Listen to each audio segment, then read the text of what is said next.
राधे राधे, जय श्री कृष्णा। आज मैं आपको भगवान विष्णु व माता लक्ष्मी के पुत्र एक वीर के चरित्र की कथा सुनाने जा रही हूँ। कहा जाता है कि भगवान विष्णु और माता लक्ष्मी के पुत्र की कथा सुनने से मनुष्य के सभी पाप धुल जाते हैं और घर में धन लक्ष्मी की कृपा बरसती है। मनुष्य को अपने जीवन काल में इस कथा को एक बार अवश्य सुनना चाहिए। इससे मनुष्य का जीवन सफल माना जाता है। कहते हैं भगवान विष्णु ने और माता लक्ष्मी ने अपने इस पुत्र का परित्याग कर दिया। उन्होंने अपने पुत्र का परित्याग क्यों किया, किस लिए किया और उनके पुत्र को किसने पालन पोषण किया तथा उनके पुत्र का विवाह किससे हुआ और उन्होंने एक राक्षस का वध किस प्रकार किया और उस राक्षस का वध करने के बाद भगवान विष्णु और माता लक्ष्मी से उत्पन्न हुए पुत्र एक वीर का विवाह एकावली राजकुमारी से हुआ।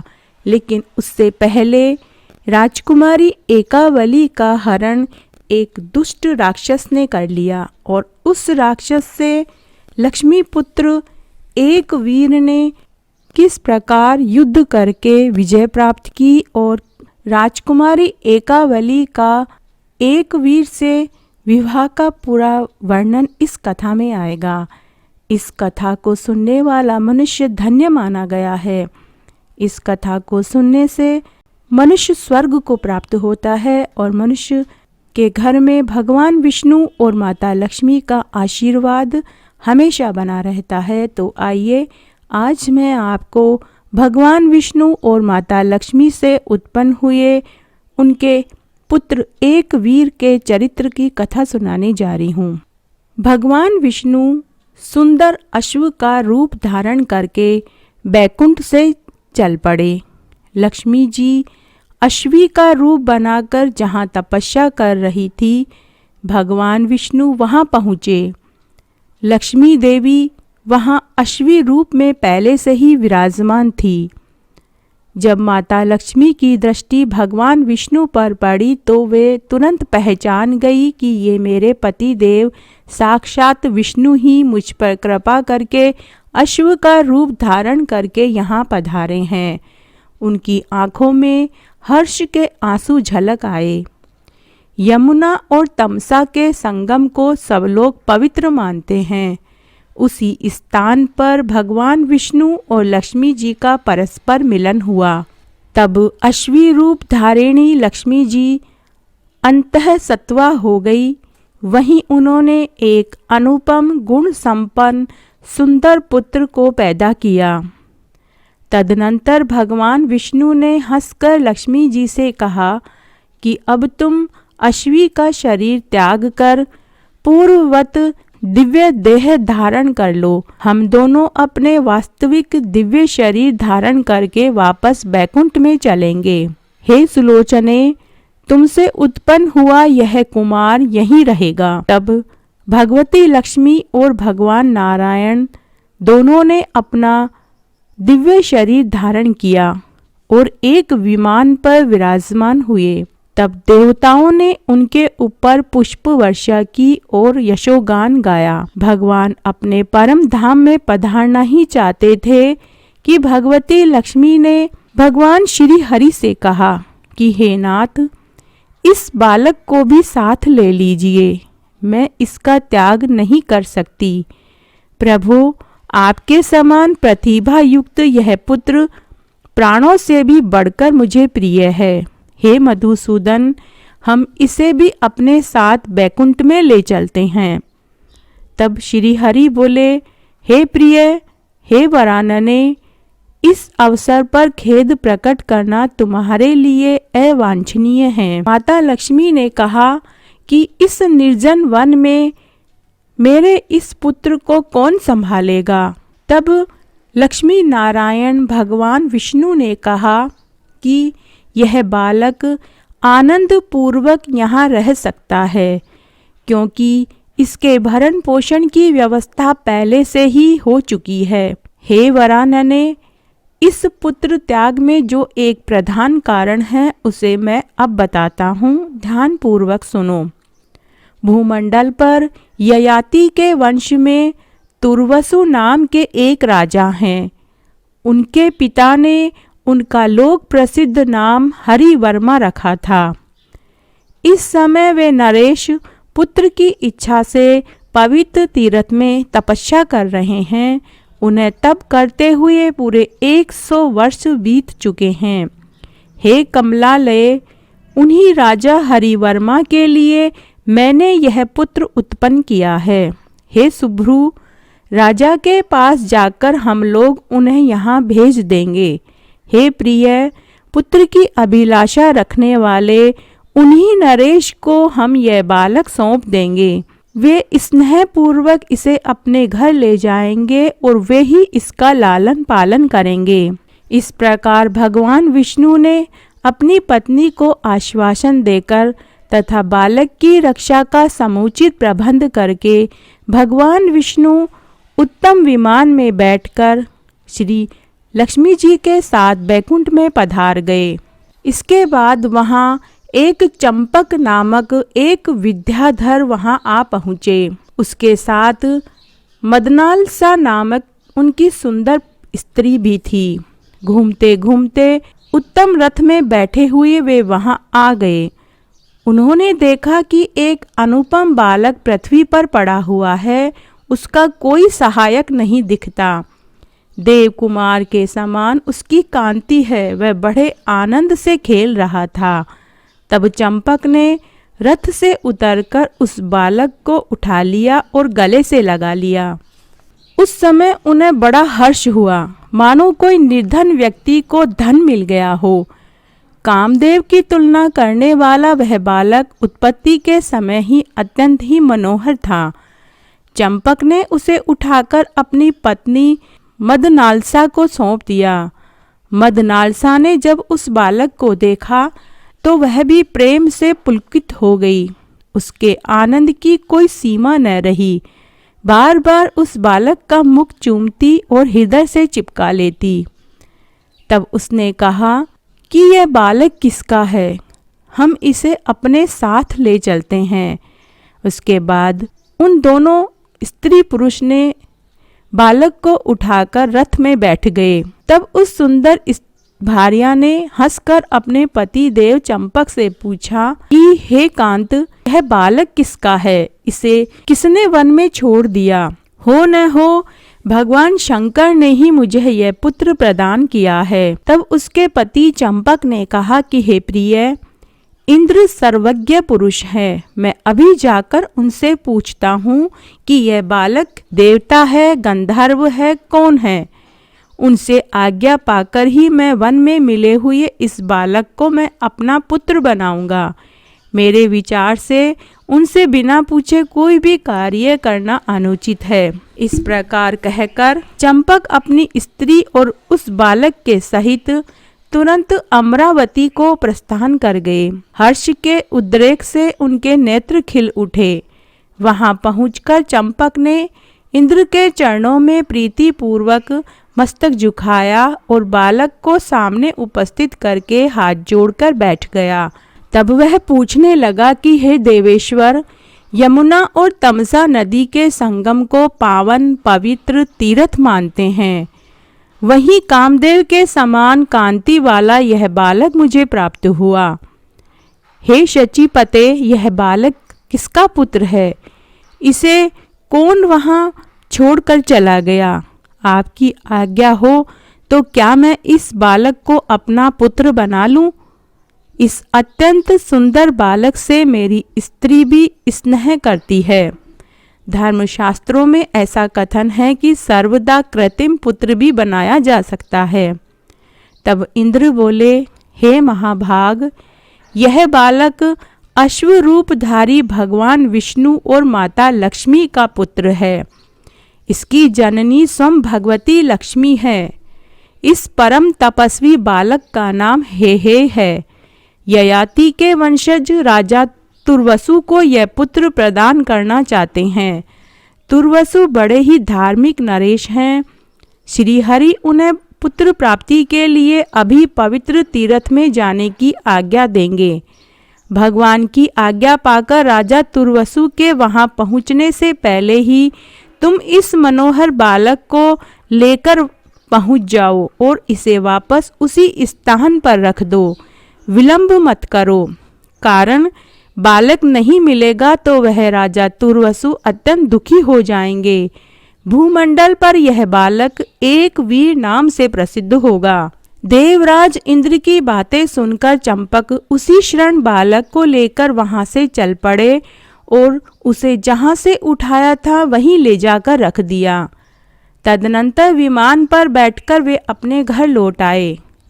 उसी समय जगतगुरु भगवान नारायण लक्ष्मी जी के साथ विमान पर बैठकर तप करते हुए राजा के पास पधारे। राजा हरिवर्मा ने देखा कि भगवान विष्णु विमान से उतर रहे हैं। तब राजा के हर्ष की कोई सीमा नहीं रही। वे दंडवत होकर भगवान को प्रणाम करने लगे। पृथ्वी पर पड़े हुए अपने भक्त को भगवान ने आश्वासन दिया और कहा, वत्स उठो। तब राजा हरिवर्मा ने भक्तिपूर्वक स्पष्ट शब्दों में श्री हरि की इस प्रकार स्तुति की। हे देवेश्वर, अखिल लोक प्रभो, कृपा निधे, जगत गुरु रमेश, मुझ अज्ञानी जन के लिए आपका दर्शन अवश्य ही दुर्लभ था, क्योंकि योगी लोग भी इसे पाने में असमर्थ हैं। जिनकी स्पृहा शांत हो चुकी है तथा जो विषयों में सर्वदा विरक्त हैं, उन्हीं को आपका दर्शन होता है। हे भगवान, अनंत देव देव, मैं केवल आशा लगाए बैठा था। मैं आपके दर्शन पाने का अधिकारी भी नहीं था। इस प्रकार राजा हरिवर्मा के स्तुति करने पर भगवान विष्णु ने अमृतमयी वाणी में कहा, हे राजन, मैं तुम्हारी तपस्या से संतुष्ट हूँ और मैं तुम्हें वरदान देता हूँ, उसे स्वीकार करो। उस समय भगवान श्री हरि राजा हरिवर्मा के सामने विराजमान थे। राजा ने उनके चरणों में मस्तक झुकाकर कहा कि हे मुरारी, मैंने पुत्र के लिए तप किया है। आप अपने जैसा पुत्र मुझे देने की कृपा करें।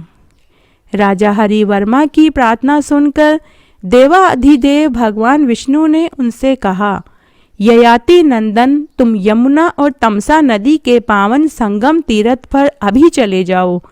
तुम जैसा चाहते हो वैसा ही पुत्र मैंने तुम्हारे लिए वहां रख छोड़ा है।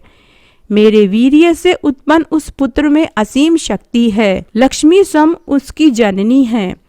तुम्हारे लिए ही मैंने उसे उत्पन्न किया है, अतः तुम उसे स्वीकार करो और उसका पालन पोषण करो।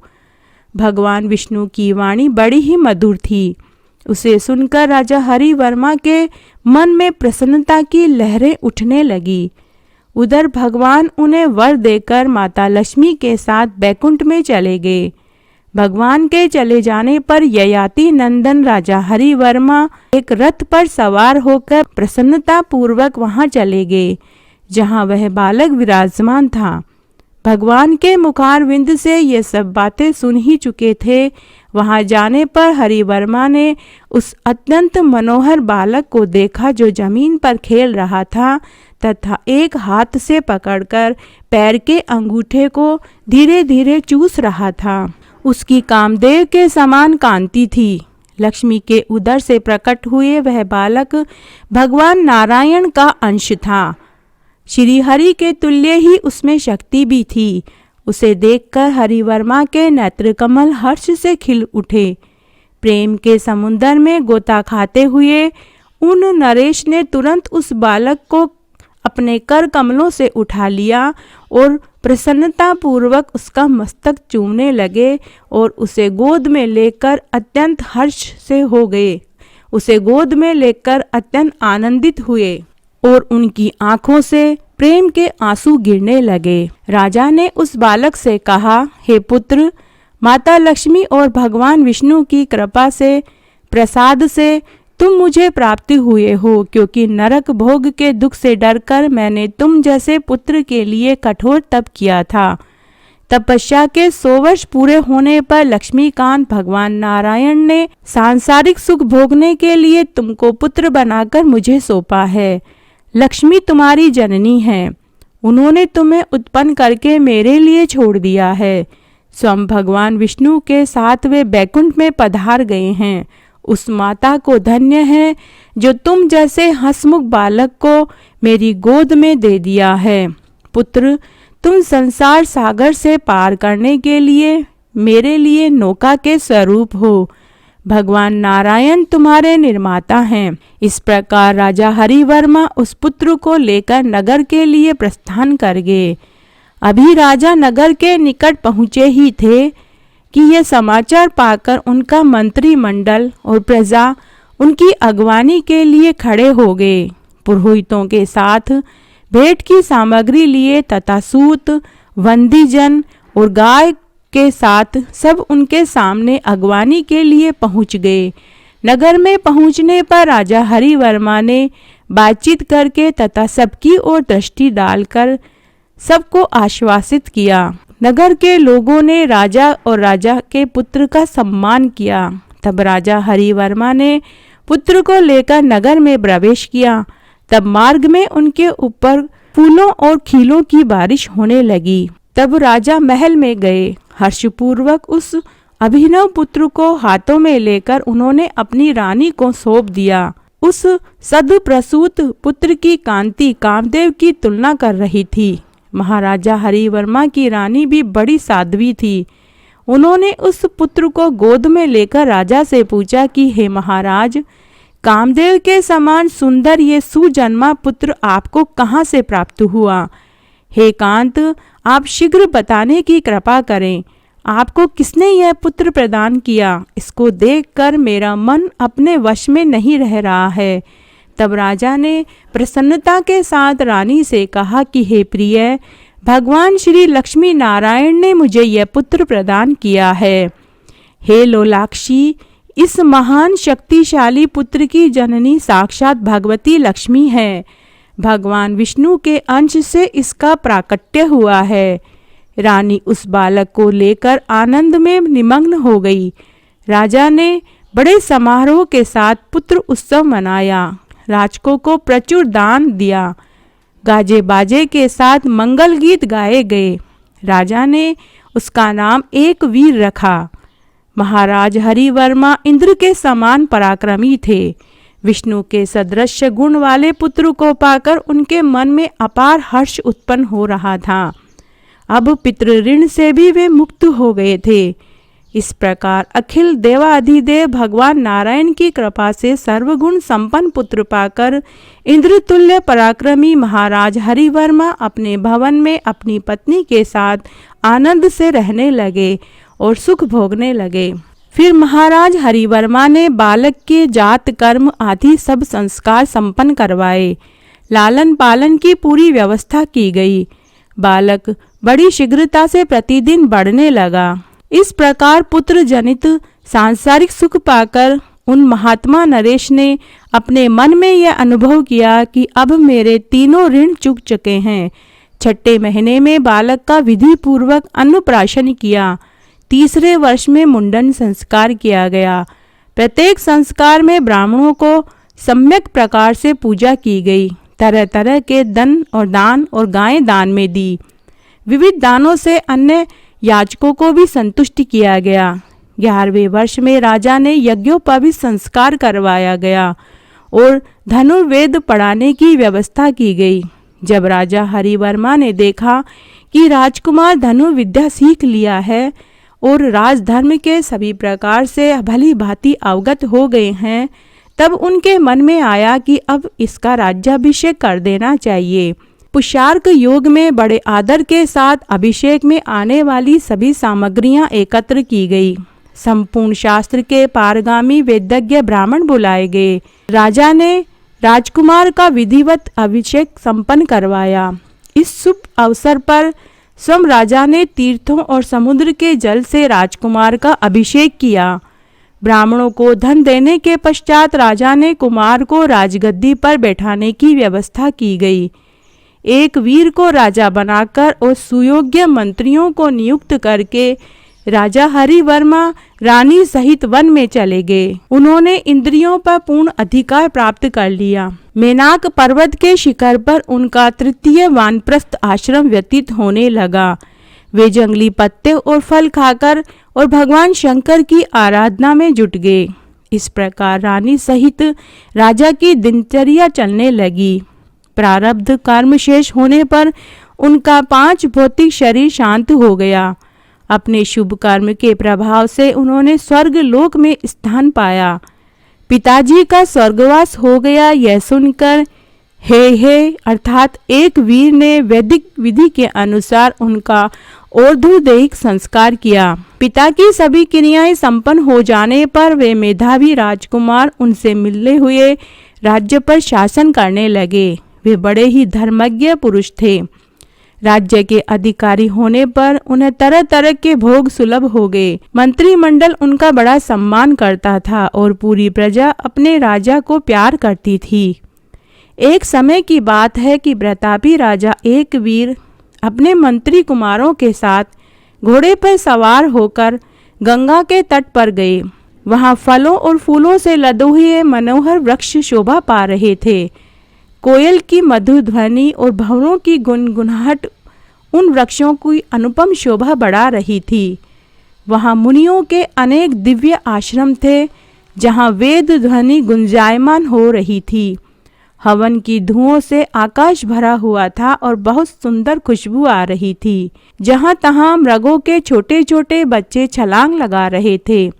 धान की बहुत पकी हुई क्यारियां थी। ग्वालिनों और खेतों की रक्षा पर नियुक्त थे। फूले हुए कमलों से सुशोभित बहुत से सरोवर और मन को लुभाने वाले वन में दृष्टिगोचर थे। अशोक, चंपा, कटहल, बकुल, तिल, नीम, फूल, परिजात, साखू, ताल, तमाल आदि वृक्षों पर उनकी दृष्टि पड़ी और कमल के फूलों से बहुत मीठी खुशबू आ रही थी। तभी राजा एक वीर ने देखा कि दक्षिण भाग में कमल के समान नेत्र वाली एक सुंदर कन्या बैठी रो रही थी। उसके शरीर की कांति सुवर्ण जैसी थी। मनोहर केश थे, शंख के समान गिरिवा थी। होठ ऐसे जान पड़ते थे मानो बिंबा फल हो। कमर पतली थी, नासिका बड़ी सुंदर थी। उसके प्राय सभी अंग मनोहर थे। वह सखी से दूर होकर अत्यंत दुख पूर्वक विलाप कर रही थी। उसके आंखों से आंसू गिर रहे थे और वह निर्जन वन में फूट फूट कर रो रही थी। जान पड़ता था मानो कुररी पक्षी विलाप कर रही हो। तब राजा एक वीर ने उसके पास जाकर उसके शोक का कारण पूछा।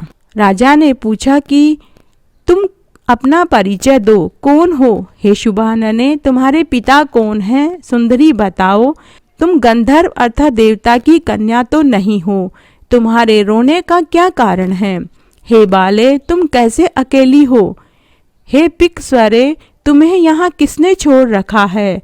इस समय तुम्हारे पति या पिता कहाँ हैं? अब तुम मेरे सामने अपने दुख का कारण बताओ। मैं सम्यक प्रकार से तुम्हारे दुख को दूर करने का प्रयत्न करूंगा। हे तन्वगी, निश्चित ही मेरे राज्य में किसी को भी कोई दुख नहीं सताता। इसमें न चोर का भय है न राक्षस का। मैं इस भूमंडल का नरेश हूँ। मेरे शासनकाल में भयंकर उत्पातों का होना असंभव है। कहीं किसी को बाघ अथवा सिंह भी किंचित मात्र भय नहीं पहुँचाते। हे वामोरु, असहाय होकर तुम क्यों बिलख रही हो? तुम्हें किस बात का दुख है, मुझे बताओ। हे कांते, जगत में प्राणियों के दैविक और मानुषिक अत्यंत कठिन दुख को दूर करना मेरा प्रधान कर्तव्य है। मैं बड़ी तत्परता से पालन करता हूँ। हे विशाल लोचने, बताओ तुम्हें क्या मानसिक पीड़ा है, मैं अवश्य दूर करूँगा। इस प्रकार राजा एक वीर के कहने पर उनकी बात सुनकर उस मधुर भाषिणी कन्या ने कहा, हे राजेंद्र सुनिए, मैं अपने शोक का कारण बताती हूँ। हे राजन, विपत्ति न हो तो प्राणी क्यों रोए? हे महाबले, मैं अपने रोने का कारण बता रही हूँ। आपके राज्य से अन्यत्र एक परम धार्मिक राजा रहते हैं। उनका नाम रेब्य है। उनकी स्त्री रुक्म रेखा नाम से प्रसिद्ध है। राजा को कोई संतान नहीं थी। रानी रुक्मरेखा बड़ी सुंदर, कार्यकुशल और पतिव्रता और संपूर्ण शुभ लक्षणों से संपन्न है। पुत्र के अभाव से दुखी होकर उन्होंने राजा रम्य से कहा कि हे स्वामिन, मेरे इस जीवन से क्या प्रयोजन है। इस व्यर्थ जीवन को धिक्कार है, क्योंकि संतानहीन वंध्या स्त्री जगत में कभी सुख नहीं पा सकती। इस प्रकार पत्नी से प्रेरणा पाकर राजा रम्य उत्तम पुत्रष्टि यज्ञ करने के लिए तत्पर हुए। उन्होंने यज्ञ के विशेषज्ञ ब्राह्मणों को बुलाया और विधि पूर्वक यज्ञ क्रियाएं संपन्न की। पुत्र की अभिलाषा से उन नरेश ने शास्त्रोक्त प्रकार से प्रचुर धन दान भी दिया। यज्ञ में निरंतर घी की आहुतियां दी गई। अग्निदेव बड़ी तेजी से प्रज्वलित हो रहे थे। तदनंतर यज्ञ से एक सुंदर कन्या निकल आई। वह बड़ी शुभ लक्षणों से पूर्णतया संपन्न थी। जब वह मनोहर कन्या अग्नि से प्रकट हुई, तब होता ने उसे अपने पास बैठा लिया। तत्पश्चात उन्होंने उस सुंदर कन्या को लेकर राजा रम्य से कहा कि हे राजन, इस पुत्री को ले लो। यह सभी उत्तम लक्षणों से संपन्न है। हवन करते समय अग्नि से इसकी उत्पत्ति हुई है। यह ऐसी जान पड़ती है मानो मणियों की एक लड़ी हो। जगत में यह कन्या एकावली नाम से प्रसिद्ध होगी। हे भूपाल, पुत्र की तुलना करने वाली इस कन्या को पाकर तुम सुखी हो जाओगे। हे राजेंद्र, भगवान विष्णु ने तुम्हें यह कन्या प्रदान की है। इसे पाकर संतुष्ट होना तुम्हारे लिए श्रेष्ठकर होगा।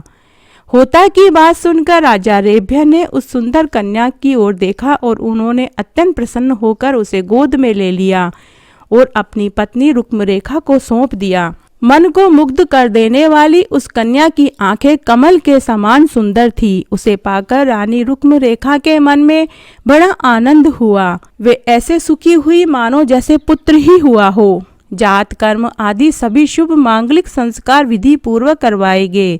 यज्ञ के अंत में राजा ने ब्राह्मणों को खूब दान दक्षिणा दी। ब्राह्मण वहां से विदा हो गए। राजा रम्य के हर्ष की सीमा न रही। पुत्र के समान वो उसका पालन पोषण करने लगे। रानी रुक्मरेखा भी वैसे ही आनंद का अनुभव करने लगी।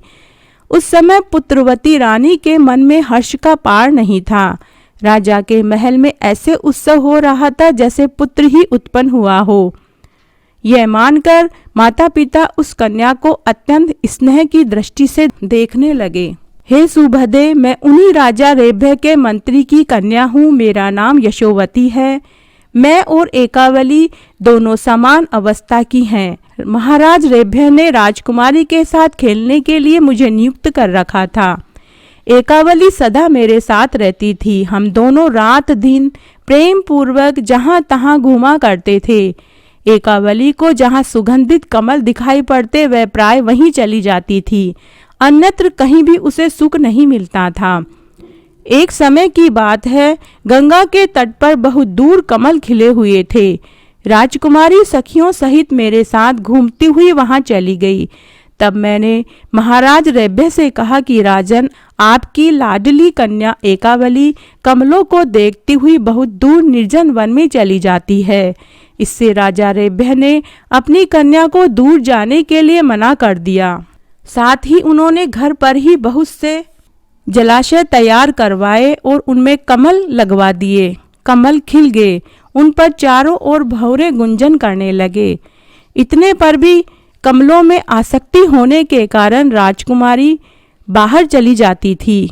उस समय राजा रम्य की आज्ञा से बहुत से रक्षक हाथों में शस्त्र लेकर उनके साथ जाया करते थे। मैं तथा दूसरी सखियां भी उनके साथ रहते थे। इस प्रकार वह सुंदर राजकुमारी मनोरंजन के लिए गंगा के तट पर निरंतर आती जाती रहती थी। एक समय की बात है, सुंदरी एकावली प्रातःकाल अपनी सखियों के साथ महल से निकल पड़ी। उसके ऊपर चंवर झुलाए जा रहे थे। रक्षकों की पूर्ण व्यवस्था थी। हे राजेंद्र, उस सुंदर राजकुमारी के साथ चलने वाले रक्षक पूरे सावधान थे। उनकी भुजाएं आयुधों से सुशोभित थी। मैं भी उनके साथ थी। सुंदर कमल देखकर मनोरंजन के लिए राजकुमारी यहाँ आई हुई थी। बहुत सी सखियां थी जब मैं और एकावली खेलने में व्यस्त थे, उसी समय अकस्मात एक प्रचंड दानव वहां आ गया। उसका नाम काल केतु था। बहुत से राक्षस उसके साथ थे। सहचारी राक्षसों की भुजाएं परिध तलवार, गदा, धनुष बाण और तोमरों से सुशोभित थी। राजकुमारी के मनोहर रूप को देखकर दुष्ट कालकेतु की आंखें उस पर पड़ गई। हे राजन, उस समय मैंने एकावली से कहा, हे कमल लोचने, देखो यह दानव आ रहा है, अतः हम लोग रक्षकों के बीच में भाग चलते हैं। हे राजन, अभी हम विचार कर ही रहे थे कि तभी काल केतु हाथ में विशाल गदा उठाकर हमारे पास आ गया। उस दानव के प्रभाव से रक्षक दूर हट गए। तब कमल नयनी एकावली उस राक्षस के हाथ में लग गई। उस समय राजकुमारी के हृदय में अत्यंत आतंक छा गया। उसका शरीर कांपने लगा और वह रोने लगी। मैंने उस दानव कालकेतु से कहा कि तुम राजकुमारी को छोड़ दो, मैं तुम्हारे साथ चलने को तैयार हूँ, मुझे स्वीकार कर लो। परंतु मेरी बातें अनसुनी कर दी। परंतु उस दानव ने मेरी एक न सुनी और वह एकावली को लेकर दैत्य चला गया। रक्षकों ने कहा, ठहरो ठहरो। जब महाबली कालकेतु को रोका तब भयंकर लड़ाई छिड़ गई। उस दैत्य के साथ बहुत से रक्षक मारे गए। महाबली दैत्य ने सभी रक्षकों को मार डाला और राजकुमारी उसके अधिकार में आ गई। तदनंतर दानवी सेना के साथ वह राक्षस राजकुमारी को लेकर अपने नगर में चला गया। कालकेतु के अधिकार में पड़ी हुई वह राजकुमारी रो रही थी। उसे देखकर मैं भी साथ लग गई। कालकेतु उसे जहां ले जाता, मैं भी वहीं चली जाती थी। मेरा अभिप्राय था, जैसे भी हो रोती हुई सखी मुझे देखकर धैर्य धारण कर सके, और हुआ भी ऐसा ही। जब सखी एकावली ने मुझे अपने साथ देखा तो उसके हृदय में कुछ शांति आ गई। अब मैं राजकुमारी के पास चली गई, उससे बार बार बातें करने लगी। हे राजेंद्र, मेरी सखी एकावली दुख से अत्यंत घबरा गई थी। उसके शरीर से पसीना टपक रहा था, आंखें लाल हो गई थी, कंठ सूख गए थे। उधर कालकेतु ने प्रीति प्रदर्शित करते हुए मुझसे कहा, हे चंचल नेत्र वाली, तुम्हारी सखी एकावली डर गई है। तुम उसे आश्वासन देकर मेरा संदेश कहो कि हे प्रिय, मेरा नगर स्वर्ग के समान सुखदायी है। अब तुम उसके समीप आ गई हो, मैं तुम्हारा दास बन गया हूँ। फिर तुम इतनी करुणा के साथ क्यों विलाप कर रही हो? हे सुलोचने, स्वस्थ हो जाओ। इस प्रकार कहकर दुरात्मा कालकेतु ने मुझे भी, जो एकावली के पास खड़ी थी, उत्तम रथ पर बैठाकर बड़ी उतावली के साथ अपने मनोहर नगरी में ले गया। बड़ी भारी सेना उसके साथ थी। उस दैत्य का मुख ऐसे प्रसन्न था जैसे कोई कमल खिल गया हो। वहां पहुंचने पर उस दानव ने मुझको और एकावली को एक भव्य भवन में ठहरा दिया। उस भवन की रक्षा के लिए बहुत से राक्षस नियुक्त किए गए। राजन, अब दूसरे दिन की बात सुनो। कालकेतु ने मुझसे कहा कि तुम्हारी सखी एकावली विरह से घबरा गई है। यह बालिका निरंतर चिंता में डूबी रहती है, तुम इसे समझा दो। सुंदर कमर वाली कांते, तुम मेरी पत्नी बनकर इच्छा अनुसार सुख भोगो। हे चंद्रवदने, अब इस राज्य पर तुम्हारा अधिकार रहेगा। मैं सदा के लिए तुम्हारा सेवक बनकर रहूंगा। वह दानव बार बार यही वाक्य बोल रहा था। उसे सुनकर मैंने खरा जवाब दे दिया। मैंने कहा, हे राजन, ऐसी अप्रिय बात मेरे मुख से नहीं निकल सकती। तुम स्वयं ही उससे कहो। मेरे कथन के अनुसार उस दुरात्मा ने मेरी प्यारी सखी एकावली से विनय पूर्वक कहा, हे कृशोदरी, तुमने मुझ पर मंत्र प्रयोग कर रखा है। हे कांते, उस मंत्र से अत्यंत आहत मेरा हृदय अब तुम्हारे अधीन है, अतः अब मैं तुम्हारे वशीभूत हूँ, इसमें कोई संशय नहीं है। हे कल्याणी, तुम मुझे पति बनाकर इसे सफल कर दो। एकावली ने कहा, राजकुमार, हे बड़े भाग्यशाली पुरुष हैं। उन्हीं के साथ मेरा विवाह करने के लिए मेरे पिताजी ने निश्चय कर लिया है। मैं अपने मन में उनको वरण कर चुकी हूँ। फिर कन्या के लिए जिस सनातन धर्म का पालन करना अनिवार्य है, उसका परित्याग करके अब मैं किसी दूसरे को पति नहीं बनाऊंगी। हमारा यह शास्त्रीय सिद्धांत है, तुमसे भी छिपा नहीं है कि पिता कन्या को जिसे सौंपना चाहे उसी को कन्या अपना पति बनाए। कन्या सदा के लिए परतंत्र है, अपनी इच्छा से वह कभी कुछ भी नहीं करती। हे राजन, एकावली के इस प्रकार कहने पर भी दुरात्मा कालकेतु अपने निश्चय से नहीं डिगा। वह राजकुमारी पर आसक्त हो चुका है। वहां अनेक पहरेदार पहरा दे रहे हैं। मेरी प्राण प्रिय सखी एकावली अत्यंत कष्ट में अपना समय व्यतीत कर रही है। उसी के विरह के दुख से मैं दुखी हो रही हूँ।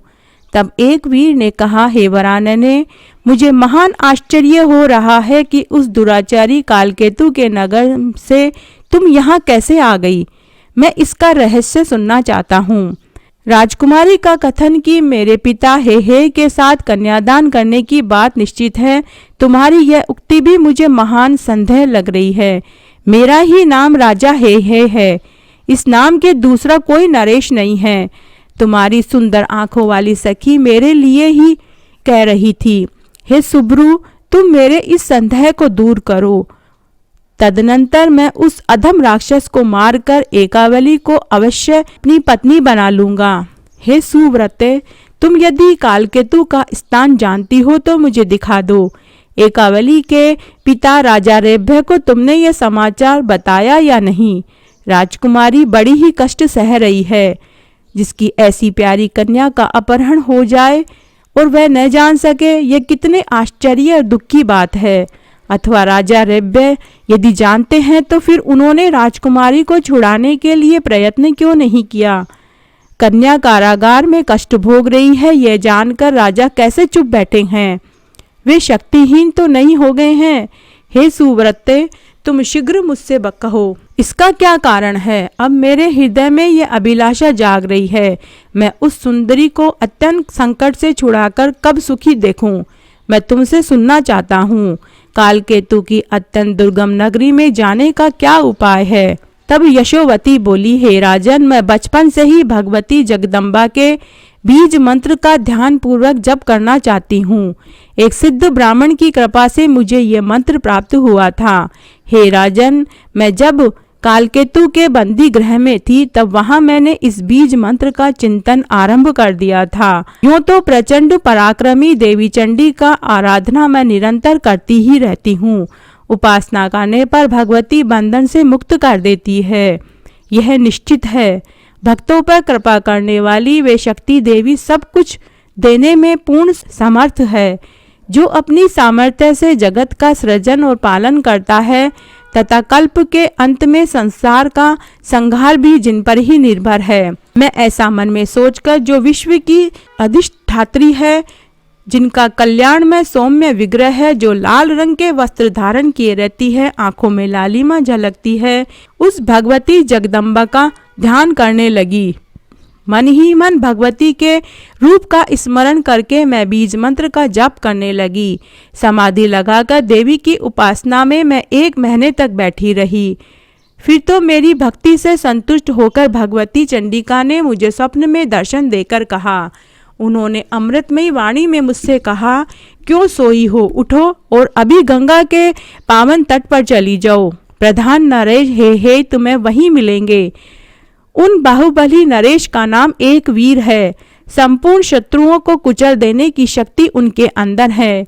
मुनिवर दत्तात्रेय ने मेरे बीज मंत्र का उन्हें भली भांति अभ्यास करा दिया है। अतः अपार भक्ति के साथ राजा एक वीर मेरी उपासना में निरंतर लगे रहते हैं।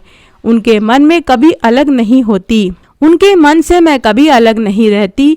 वे सदा मेरे पूजा में संलग्न रहते हैं। संपूर्ण भूतों में एकमात्र मुझे ही देखना उनकी निश्चित धारणा है। मेरी उपासना के सिवा वे और कुछ नहीं जानते। उन्हीं महापति भूपाल के द्वारा तुम्हारा संकट दूर होगा। भगवती लक्ष्मी उनकी माता है। घूमते हुए गंगा के तट पर आकर वे तुम्हारे रक्षक बनेंगे। उस राजा एक वीर के हाथों कालकेतु की मृत्यु निश्चित है। उन राजा एक वीर के हाथों कालकेतु मृत्यु का ग्रास बन जाएगा और मानिनी एकावली बंधन से मुक्त हो जाएगी। उसके पश्चात शास्त्र के पारगामी उन्हीं सुंदर राजकुमार के साथ एकावली के विवाह की व्यवस्था तुम करवा देना।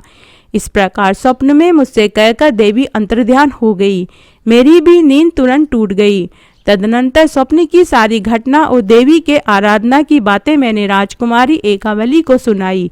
सुनकर कमल नैनी का मुखमंडल प्रसन्नता से खिल उठा। उसने मुझसे कहा कि हे प्रिय, तुम शीघ्र वहां पहुंचकर मेरा कार्य सिद्ध करने में मेरी मदद करो। भगवती की वाणी अमोघ है, उनकी कृपा से हम दोनों अवश्य ही बंधन से मुक्त हो जाएंगे। हे राजन, सखी एकावली के यूं प्रेम पूर्वक आदेश देने पर मैंने निश्चय कर लिया, अब इस स्थान से चल देना ही श्रेष्ठकर है। हे राजकुमार, फिर तो मैं उसी क्षण चल पड़ी, मुझे किसी ने टोका भी नहीं। परम आराध्या भगवती की कृपा से मार्ग की जानकारी और शीघ्र चलने की शक्ति भी मुझ में आ गई। यह सब मेरे दुख का कारण है जो मैं तुम्हें बता चुकी हूँ। हे वीर, जैसे मैंने अपना परिचय दिया है वैसे ही अब तुम भी बताओ कि तुम कौन हो, तुम्हारे पिता का नाम क्या है। तब राजा एक वीर ने कहा कि मैं भगवती लक्ष्मी का पुत्र एक वीर हूँ, मैं ही हे हूँ, मेरा नाम ही एक वीर है। लक्ष्मी जी मेरी माता है। तुमने सर्वप्रथम अपनी सखी एकावली की संपूर्ण जगत के रूप को तिरस्कृत करने वाले रूप का वर्णन किया है, उससे मेरा मन भी विवल हो उठा है। तुमने जो ये कहा कि कालकेतु दैत्य के सामने एकावली ने कहा कि मैं हे को वरण कर चुकी हूँ, उनके सिवा दूसरे किसी को मैं स्वीकार नहीं करती, यह बिल्कुल निश्चित है। तन्वगी राजकुमारी के इस कथन से तो मैं अब और भी उसका दास बन गया हूँ। हे सुके शांते, बताओ उस अवसर पर मुझे क्या करना चाहिए। हे सुलोचने, दुरात्मा कालकेतु के स्थान से मैं बिल्कुल अपरिचित हूँ। हे विशालाक्षी, मैं तुमसे उपाय जानना चाहता हूँ, मुझे वहाँ पहुँचने में मेरी मदद करो। तुम्हारी सखी एकावली जहाँ रहती है वहाँ मैं शीघ्र जा सकूं, ऐसी व्यवस्था करो। राजकुमारी एकावली तुम्हारी प्रिय सखी है, राक्षस के अधीन होकर वह अत्यंत दुख भोग रही है। मेरे प्रयास से राजकुमारी के सभी संकट टल जाएंगे और यह तुम्हारे नगर में लौट आएगी। फिर मैं राजकुमारी एकावली को उनके पिता के पास पहुंचा दूंगा। राजा रेब्य अपनी पुत्री का विधिवत विवाह मेरे साथ कर देंगे। हे प्रियंवदे, तुम्हारे सहयोग से मेरी यह मन चाही बातें पूर्ण हो सकती है, अतः तुम शीघ्र कालकेतु की नगरी दिखाकर मेरा पराक्रम देख लो। हे वर वर्णिनी, पराई स्त्री को अपनाने वाले उस पापी राक्षस को जिस प्रकार भी मारने में मैं सफल हो सकूं, वैसा ही यत्न करो। सबसे पहले तो तुम कालकेतु के दुर्गम नगर का मार्ग मुझे दिखा दो। राजकुमार एक वीर की यह बातें सुनकर यशोवती का मुख प्रसन्नता से खिल उठा। तब वह बोली, हे राजेंद्र, भगवती का बीज मंत्र सिद्धि प्रदान करने वाला है, तुम पहले उसकी दीक्षा ले लो। तत्पश्चात मैं अभी तुम्हें कालकेतु की नगरी, जिसमें बहुत से राक्षस पहरा दे रहे हैं, वह दिखाऊंगी। हे महाभाग, वहां मेरे साथ चलने के लिए तुम्हें तैयार हो जाना चाहिए और साथ में विशाल सेना भी ले लेनी चाहिए, क्योंकि वहां युद्ध होने की निश्चित संभावना है। कालकेतु बड़ा ही पराक्रमी दैत्य है, बहुत से बलवान राक्षस उसके साथ हैं, अतएव मंत्र का अभ्यास करके ही तुम मेरे साथ चल सकते हो। मैं पापी कालकेतु की नगरी का मार्ग दिखाने की पूरी चेष्टा करूंगी। यशोवती का कथन सुनकर एक वीर ने उसी समय मंत्र की दीक्षा ले ली। दत्तात्रेय जी ज्ञानियों में शिरोमणि माने जाते हैं, संयोगवश वहां उनका शुभागमन हो गया था। उन्हीं ने योगेश्वरी के महामंत्र का उपदेश दिया था। भगवती के इस मंत्र को त्रिलोकी का तिलक कहते हैं। इस मंत्र के प्रभाव से राजा एक वीर को सब कुछ जानने तथा सर्वत्र जाने की योग्यता प्राप्त हो गई। कालकेतु के अत्यंत दुर्गम नगर के लिए वे तुरंत प्रस्थान कर गए। वह नगर राक्षसों से भरा हुआ था, मानो सर्प पाताल की रक्षा कर रहा हो। यशोवती और एक विशाल सेना के साथ एक वीर वहां पहुंच गए। कालकेतु के दूत भय से घबरा उठे। बड़ी उतावली के साथ चिल्लाते हुए वे कालकेतु के पास पहुंचे। उस समय वह दैत्य एकावली के पास बैठकर प्रार्थना कर रहा था। दूतों ने जाकर दूत बोले, हे राजन, इस कामिनी के साथ आने वाली यशोवती नामक एक स्त्री आ रही है, उसके साथ एक राजकुमार है। महाराज, पता नहीं वह इंद्रपुत्र जयंत है अथवा शंकर पुत्र कार्तिकेय है। एक बड़ी भारी सेना लेकर बड़े बल और अभिमान के मद में चूर हुए इधर ही आ रहे हैं। हे राजेंद्र, अब आप सावधान हो जाइए। युद्ध का अवसर आ गया है। उस देवपुत्र के समान युद्ध कीजिए, इस कमल नयनी से स्नेह छोड़ दीजिए। हे राजन, शत्रु सेना निकट आ गई है, केवल 3 ही योजन दूर रह गई है। आप शीघ्र सजग हो जाइए, रणदुंदुभी बजाने की आज्ञा दे दीजिए। दूतों की बात सुनकर कालकेतु क्रोध से मूर्छित हो गया। उसके पास बहुत से राक्षस शस्त्रधारी सैनिकों के साथ विद्यमान थे। उसने कहा, राक्षसों, तुम सब लोग हाथों में अस्त्र शस्त्र लेकर शत्रु के सामने जाओ। उस समय वह राजकुमारी अत्यंत दुखी होकर विवशता पूर्वक उसके निकट बैठी हुई थी। कालकेतु ने कहा, हे तन्वगी, यह कौन आ रहा है? तुम्हारा पिता है या अन्य कोई पुरुष? तुम्हें लेने के लिए सेना सहित आने वाला इस व्यक्ति का सच्चा परिचय तुम बताओ। तुम्हारे पिता विरह से आतुर होकर तुम्हें लेने आ रहे हैं। मैं यदि जान जाऊंगा कि तुम्हारे पिताजी हैं तो मैं उनसे युद्ध नहीं करूंगा। उन्हें सादर और आदर के साथ घर पे बिठाऊंगा, रत्न, शस्त्र और सुंदर घोड़े उपहार में दूंगा। मेरे घर पधारने पर उनका आतिथ्य और सत्कार होगा।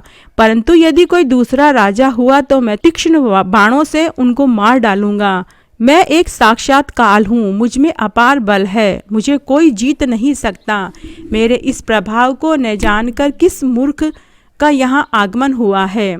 तब एकावली ने कहा, हे महाभाग, इतनी शीघ्रता से यह कौन आ रहा है मैं नहीं जानती। अभी तक किसी को भी मालूम नहीं है कि मैं तुम्हारे बंधन में हूँ। न ये मेरे पिता है और न मेरा भाई है। दूसरा ही कोई महान पराक्रमी पुरुष हो सकता है, और किस उद्देश्य से आ रहा है यह मैं नहीं जानती। कालकेतु ने कहा कि यह तुम्हारी सखी यशोवती का किया हुआ प्रयत्न है, वही इस वीर को साथ लेकर आ रही है। हे कांते, तुम्हारी यह सखी कार्य करने में बड़ी कुशल जान पड़ती है। वह कहाँ गई थी और तुम्हें बचाने के लिए वो किसको साथ लेकर आ रही है? अभी कालकेतु और एकावली के बीच बातचीत चल ही रही थी। तभी दूतों ने आकर कहा कि महाराज, शत्रु निकट आ चुका है। आप एक विशाल सेना के साथ शीघ्र नगर से बाहर पधार जाइए। दूतों की बात सुनकर महाबली कालकेतु तुरंत रथ पर सवार होकर नगर से निकल पड़ा। इतने में महान एक वीर भी घोड़े पर चढ़े हुए सामने आ पहुँचे। अब दोनों में भयंकर युद्ध छिड़ गया, मानो इंद्र और वत्रासुर लड़ रहे हों। युद्ध आरंभ होने पर भांति भांति के अस्त्र और शस्त्र चलने लगे। अस्त्रों से सारी दिशाएं कंपायमान होने लगी। उस समय कातरों के हृदय में महान आतंक छा गया। एक वीर ने गदा से मारकर कालकेतु के प्राण हर लिए। वह दानव पृथ्वी पर गिर पड़ा, मानो वज्र का मारा हुआ पर्वत हो। कालकेतु की मृत्यु होते ही शेष सभी राक्षस भी इधर उधर भागकर अपनी जान बचाने लगे। तब यशोवती शीघ्र ही एकावली के पास पहुंच गई। उसके मन में असीम आनंद भरा हुआ था। उसने मधुरवाणी में एकावली से आश्चर्य युक्त वचन कहे, सखी, इधर पधारो। देखो, यह दानव महाभाग एक वीर के प्रयास से सदा के लिए सो गया है। ये बड़े बुद्धिमान पुरुष हैं। इन्होंने बड़ी कठिन लड़ाई लड़ी है। इस समय वे राजा एक वीर अत्यंत थक जाने के कारण बाहर द्वार पर ही विराजमान हो रहे हैं। इनके मन में तुम्हारे देखने की इच्छा है, कारण कि तुम्हारे रूप और गुणों की बात सुन चुके हैं। राजकुमारी, उस सुंदर राजकुमार को देखने की कृपा करो। इस परम राजकुमार से तुम्हारे विषय में गंगा के तट पर मैं बात कर चुकी हूँ। बातचीत के प्रभाव से ही वे तुम पर पूर्ण अनुरक्त हो गए हैं और तुमको देखने के लिए अत्यंत उत्सुक हैं। यशोवती की बात सुनकर राजकुमारी एकावली के मन में जाने की बात तो जच गई, परंतु अभी वह कुमारी थी, अतः भय से घबरा उठी। उसके मन में पर्याप्त संकोच था। उसने सोचा, मैं एक कुमारी कन्या कैसे राजकुमार का मुख देखूंगी। यूं तो वह साध्वी चिंता में व्यस्त हो यशोवती को साथ लेकर पालकी में बैठकर चली गई, पर द्वार पर पहुंच गई और उसका मुख उदास था। वह मेली साड़ी पहने हुए थी। विशाल नेत्रों वाली राजकुमारी आ गई। यह देखकर राजकुमार एक वीर ने उससे कहा, हे तन्वगी, दर्शन दो, तुम्हें देखने के लिए मेरे नेत्र प्यासे हैं। एक वीर अत्यंत आतुर थे और एकावली लज्जा से गड़ी जा रही थी। यह देखकर नीति की पूर्ण जानकर तथा श्रेष्ठ पुरुषों के मार्ग का अनुसरण करने वाली यशोमती ने एक वीर से कहा कि हे राजकुमार, इसके पिता भी इसे तुम्ही को देना चाहते हैं। यह राजकुमारी तुम्हारे अधीन होगी और इसका साथ तुम्हें अवश्य मिलेगा, यह निश्चित है। किंतु राजेंद्र, कुछ समय की प्रतीक्षा करके तुम पहले इसके पिता के पास पहुंचाने की व्यवस्था करो। इसके पिता ही वैवाहिक विधि संपन्न करके तुम्हारे साथ इसका विवाह कर देंगे। यशोवती की बात धर्मात्मा एकवीर ने सत्य मान ली। अतः यशोवती और एकावली को साथ लेकर वे सेना सहित राजा रेब्य के स्थान पर गए। पुत्री के आने का समाचार सुनकर राजा रेब्य प्रेम पूर्वक मंत्रियों के साथ उसकी अगवानी के लिए बढ़े। बहुत दिनों के पश्चात मलिन वस्त्र धारण करने वाली वह पुत्री उन्हें दृष्टिगोचर हुई। फिर यशोवती ने विस्तार पूर्वक सारी बातें अपने पिता को बतलाई। तदनंतर एकवीर और राजा रेब्य का परस्पर मिलन हुआ। राजा उन्हें लेकर अपने घर पधारे। शुभ मुहूर्त में विवाह का आयोजन किया गया। विधि पूर्वक पाणिग्रहण संस्कार हुआ। दहेज देकर राजा ने भलीभांति एकवीर का सम्मान किया। तत्पश्चात कन्या को विदा कर दिया और साथ में यशोवती को भी भेज दिया। इस प्रकार विवाह हो जाने पर महाराज एकवीर के हर्ष की सीमा नहीं रही। अब वे अपने भवन पर पहुंचे और प्रेयसी भार्या एकावली के साथ भांति भांति के सुख भोगने लगे। एकावली के गर्भ से एक सुंदर पुत्र पैदा हुआ जो कृतवीर्य नाम से विख्यात हुआ। उन्हीं कृतवीर्य के पुत्र कार्तवीर्य हुए। तो इस तरह आज मैंने आपको भगवान विष्णु और माता लक्ष्मी से उत्पन्न पुत्र एकवीर के चरित्र की गाथा सुनाई। इस गाथा को जो सुनता है वह परम भाग्यशाली कहलाता है। अगर आप ये कथा सुन रहे हैं तो इसे अधूरी ना सुने। पूरी सुनने पर जो पुण्य मिलता है उसका चमत्कार आप खुद देखेंगे। अगर आपको ये कथा अच्छी लगे तो कमेंट बॉक्स में जय हो माता लक्ष्मी, जय हो भगवान विष्णु की जरूर लिखें। धन्यवाद।